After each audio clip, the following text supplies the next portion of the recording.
नीरा और राजेश की शादी को 15 साल हो चुके थे। उनके जीवन में बहुत प्यार था, लेकिन समय के साथ साथ उनकी जिंदगी में व्यवस्थाएं और जिम्मेदारियों ने प्यार की जगह को कम कर दिया था। राजेश एक बड़ी कंपनी में काम करता था, जहां उसे हर रोज देर तक काम करना पड़ता था।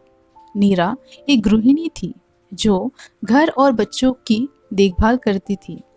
वह कभी कभी महसूस करती कि उनका रिश्ता अब पहले जैसा नहीं रहा। राजेश का ध्यान अब सिर्फ काम में होता है और वह नीरा को शायद उतना समय नहीं दे पाता था जितना वह चाहती थी।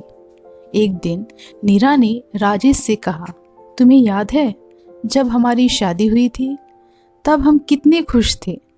तुम हर रोज काम से लौटते ही मुझसे बातें करते थे।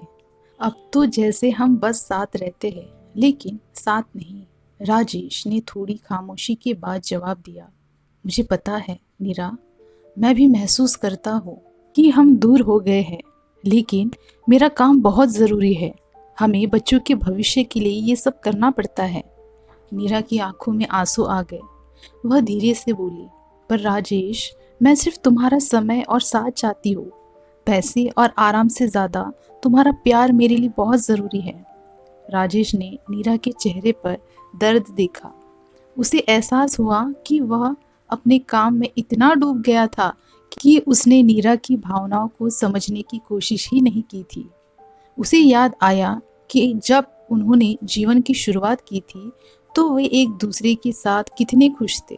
अब वह देख रहा था कि उनकी जिंदगी का सबसे कीमती हिस्सा नीरा उससे दूर हो रही है।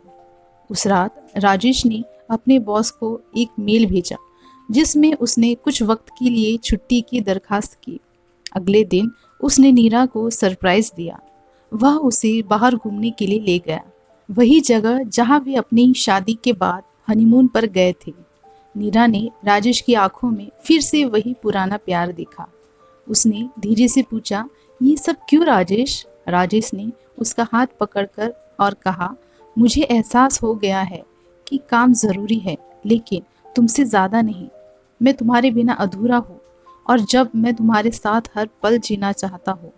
नीरा के आंसू बह निकले, लेकिन इस बार वे आंसू दर्द के नहीं बल्कि खुशी के थे।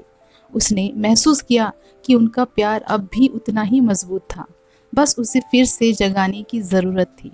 उस दिन के बाद राजेश ने अपनी ज़िंदगी को फिर से संतुलित किया। उसने नीरा को समय देना शुरू किया और नीरा ने महसूस किया कि उसके रिश्ते में फिर से वही गर्मजोशी लौट आई है। उनका प्यार पहले से भी गहरा हो गया और वे एक दूसरे के बिना अधूरे नहीं बल्कि एक दूसरे के साथ पूरा महसूस करने लगे। उनकी कहानी सिर्फ पति पत्नी की नहीं बल्कि दो सच्चे साथियों की थी जो समय की कठिनाई के बावजूद एक दूसरे के साथ नहीं छोड़ते। तो कैसी लगी आज की ये कहानी कमेंट्स में ज़रूर बताएं। ऐसे ही कहानी सुनने के लिए चैनल को सब्सक्राइब ज़रूर करें।